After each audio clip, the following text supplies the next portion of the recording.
nakikita ko kasi maghihigpit na yung Pilipinas sa parehistro eh. Sana pala, actually ako, sana maghigpit na pala sa pagpaparehistro yung Pilipinas. Para fair naman dun sa iba. Tama na yung magnegosyo ng 1 taon nang wala kang permit. 1 year, pero pag 2 years, 3 years, 5 years ka na, tas kumikita naman. Mali na naman na walang rehistro yun. Mali na, lugi na dun sa lumalaban ng tama. Pero pag nagte-testing pa lang, yun, hayaan ng gobyerno yun. Wag munang sitain.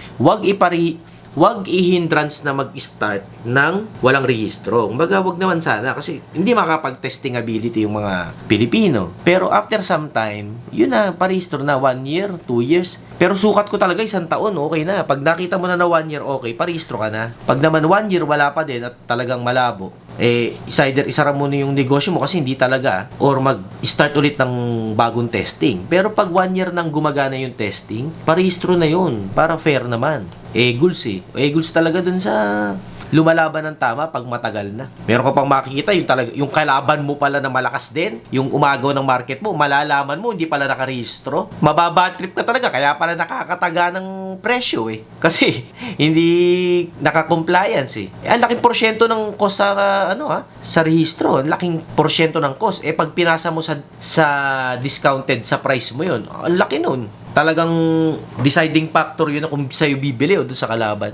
Hindi pwedeng sakto lang. Pag maluwag sana yung pagpaparehistro, maluwag lang. Pero pag maigpit dapat talaga. Hindi pwedeng sakto lang. Hinigpitan lang yung nasa gitna. Nako, sa totoong buhay, yung nasa gitna yung alanganin eh. Kasi yun may fixed cost na yung mga negosyong nasa gitna. Nasa gitna ng tagumpay sa kanang alanganin. Malaking pagbabago yun. Maigpit sila ngayon makasingil. Kasi yung buong transaction, karamihan nasa black market kung tutuusin eh. Kasi nasa online. Dati yung mga binibili natin sa online, lahat naman yun nasa mall binibili, di ba? Nakarehistro sa mall. Ngayon nasa TikTok, nasa Shopee, Lazada. Kaya yun yung iniispatan nila kasi ang daming ikot ng pera doon sa mga platform na yun na hindi nalilista. Ang daming pera noon pag sa perspektiba ng gobyerno. Pero tama naman talaga na i-implement yun.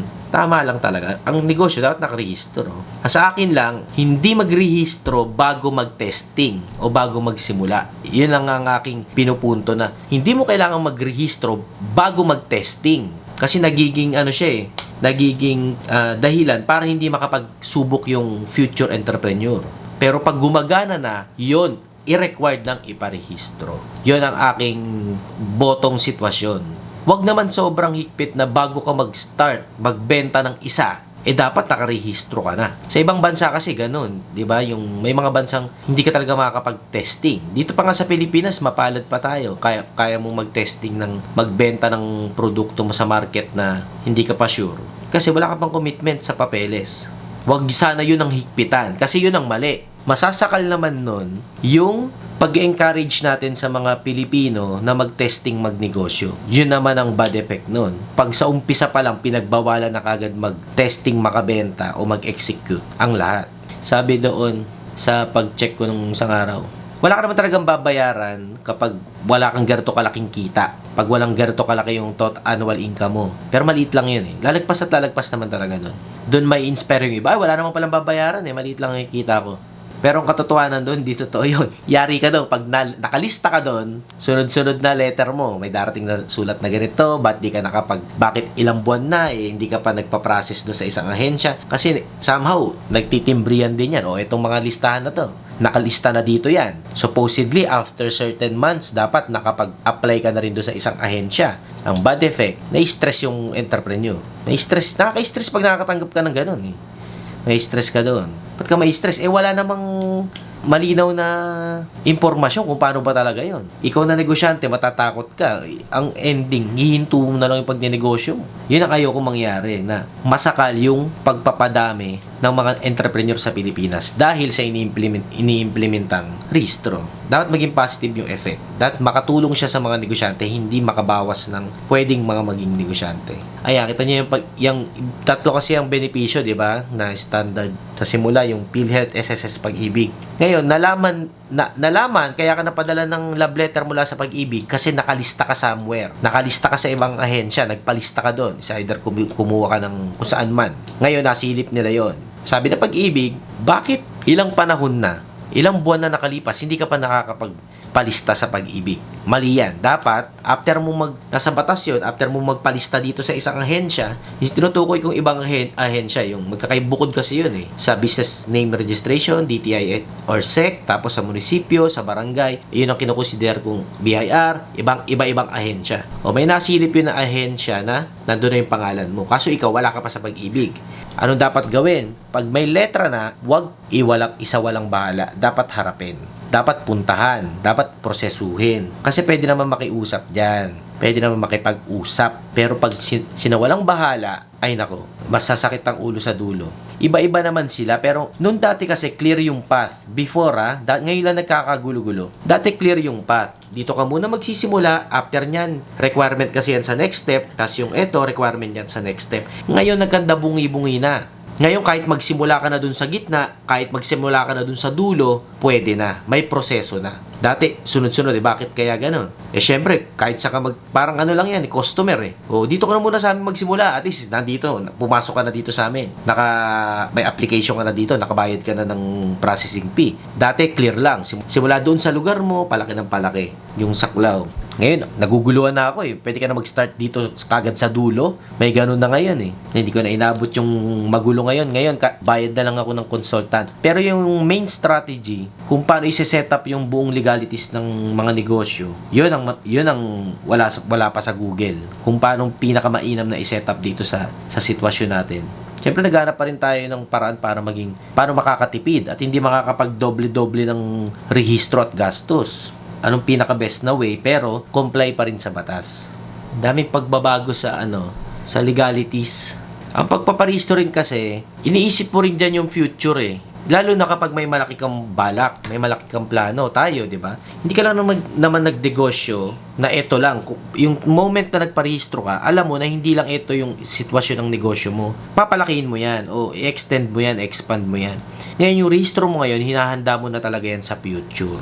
Ganon ko siya tinitignan. Kaya, mula dito, hindi lang yung ngayon. Anong magandang setup ngayon para future proof siya. Ganon. Future proof yung iyong legal structure.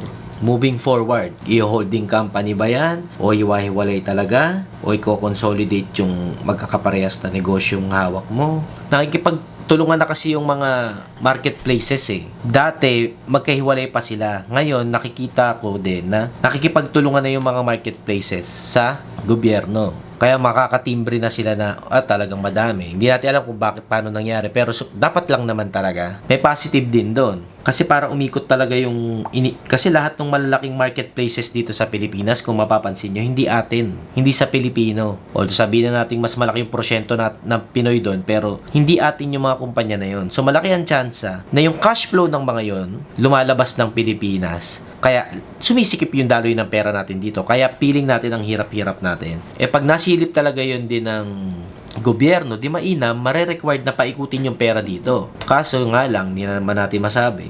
Siyempre, ang goal kasi, nating dapat mga Pilipino, mag-stay yung pera dito sa Pilipinas. Umikot dito. Hindi itatago, lalo na, hindi itatago sa labas ng bansa.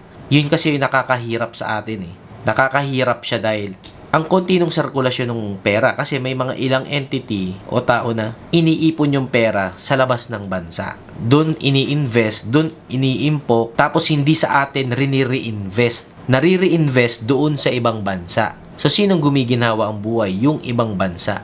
Yung kita na dapat natin dito, lumalabas. So, sumisikip ang daloy ng pera. Cash flow nga lang to, hindi to paramihan talaga ng pera. Paramihan to ng dumadaloy na pera. Doon giginhawa yung bansa natin. Hindi sa pag-iipon. Pag lahat tayo nagtabi ng pera, konti ang umiikot, mas feeling natin ang hirap-hirap ng sitwasyon.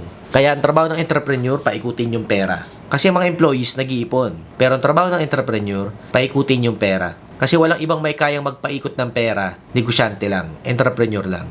Napakahirap magpaikot ng pera kasi may chance kang ma-checkmate. Pag na-checkmate ka sa pagpapaikot ng pera, wala kang pera. Ang dami mong obligasyon. Yun yung sinasabi kong cash trap. Yari ka doon. May pera ka pero wala sa'yo lahat. Checkmate ka doon. Ang trabaho natin entrepreneur, hindi ma-checkmate. Paano ka hindi checkmate ngayon? Ang daming obligasyong bayaran. Kapag nasa transition period yung negosyo, looking back kung nagsisimula ka, tapos in-applyan mo lahat ng ahensya ng gobyerno, tapos hindi ka maka-mark up ng maganda, ang laban mo, patayan sa presyo, wala kang ibabayad sa gobyerno. Wala kang ibabayad. Lahat ng kinita mo, kulang pa, negative pa, para ibayad lahat sa dapat hulugan sa gobyerno. O, paano yung mabubuhay yung negosyo na yun? Paano yun? O kailangan napakatalino talaga ng negosyante kung paano hindi siya matatrap. Nakakadaya din kasi yan, lalo na yung December. Pag nag-December, at ang laki-laki ng pera mo, no? Tapos, hayahay ka. Kala mo, ang dami mong pera. Pagdating ng January, hindi ka pa eksperyensadong negosyante. Ang daming bayarin sa January, yari ka doon. Checkmate ka doon. Kala mo, dami mong pera nung January, no? Ay, nung December. Pagdating ng January, boom! Wala, kulang ka, negative ka. Lahat ng pinagpaguran nyo ng December, wala. Kaya it takes 1, 2, 3 years para ma-master yung ikot ng pera ng negosyo. Pag seryoso, dapat naman talaga mag-rehistro na. Mag-comply yung mga seryoso na. Yung okay na yung negosyo, yung kumikita na. Comply na. Kanya-kanyang figure out na lang talaga. Magbabalanse rin yan. Magbabalanse rin yung tama. Kasi kung hindi, marami rin madidisgrasyang negosyante na lumalaban ng tama. Yari din yan. At saka may positive naman yung pagpaparehistro. Ako buti na lang, meron akong, dahil sa malaking problema ko nung nagsisimula ako magnegosyo, nagka-problema ako sa mga papeles. Dahil din doon, kaya ako nagkaroon ng kadikit na negosyo na nag-aayos ng mga legalities ng mga negosyo namin. Kasi kung wala nun, kung ako pa rin nag-aasikaso ng mga papeles namin, wala, kutakot-takot na penalty inabot ko siguro. Pero buti na lang, nung nagsisimula pa lang ako, nakilala ko si Ma'am Dayan na tumulong sa akin ayusin yung una kong gusot sa papeles sa gobyerno. At mula nun, nagdesisyon na lang ako na hayaan ko na yung negosyo nila Ma'am Dayan yung pumokus dyan para sa akin. Kasi kung di ko natutunan yun, malamang ako nag-aasikaso ng mga papeles namin. Ako mismo, para makatipid. Kaso, wala. Konsumisyon lang yun. Konsumisyon. Lalo na ngayon. Kaya rin-recommenda ko nga kumuha kayo ng mga consultant nyo. May bayad nga lang yung mga yung pagpapatrabahuin na. Pero mas profitable yun kaysa bantayan natin yung pabago-bagong batas. Yung din pala ang consequence sa mga polisiya na yon. Pabago-bago. At wala makakasubaybay doon kung busy ka rin sa ibang parte ng negosyo. Yun yung hindi mo natin na mababasa talaga sa internet. Yung realidad na yon na tayong entrepreneur, kala natin, kaya ko na to. Which is kaya naman talaga eh. Kaya ko na tong isang parte na to, tong pagpaparehistro ako ng bala dito. Not unless na tumagal ka na sa pagnenegosyo na marirealize mo na lang na mas marami akong nagagastos na oras at mga pagkakamali dito sa bagay na to. Tapos napapabayaan ko pa yung mismong business ko dahil nakatutok ako dito sa hindi naman money generating na parte ng negosyo. Hanggang ma-decide mo na lang, mapag-decide ka na lang na, hindi mo pa pala alam na may mga consultant. So, hindi ka makakapag-decide na ipasa yung trabaho sa iba. Ang akala mo, talagang dapat negosyante maayos nun. So, kaya dito sa kasosyo nga, sa umpisa pa lang, sa payo ko pa lang na pang level 1, nung mga unang content natin, pang level 0 na advice, kapag nagkapera, pasa nyo na kagad dyan. Huwag nyo nang tipirin. Kasi walang katapusang update yung mga polisiya na yan eh. Walang katapusan. Nakaka-stress pa. Ang problema naman talaga sa rehistro, checkmate ka dun sa ano talaga eh. Yung lahat ng supplier mo, walang resibo. Ang ending nun talaga, pag tinignan mo, kahit na wala kang kita, pero hindi mo natapatan yung resibo sa expenses mo. By numbers, may profit ka. By numbers, may profit ka. So, kahit na to sa totoo, wala ka talagang profit. Pag tinignan yung numero mo dahil wala kang resibo nung expenses, lumalabas may profit ka. So, tataksan ka doon. Ba't walang resibo yung ibang supplier? Kasi nga, hindi naman required talaga lahat. So, nagta-transition na magulo. Lugi yung mga nauna. Pero, in a long run, nakikita ko rin siya na maganda kasi makakapaglaban na ng tama. Lugi kasi doon sa mga antagal-tagal na, tapos kumikita na talaga, tapos wala pa rin rehistro eh. Lugi din dun yung mga nakarehistro eh. May positive, negative yung iubliga lahat. May positive doon sa mga lumalaban ng tama.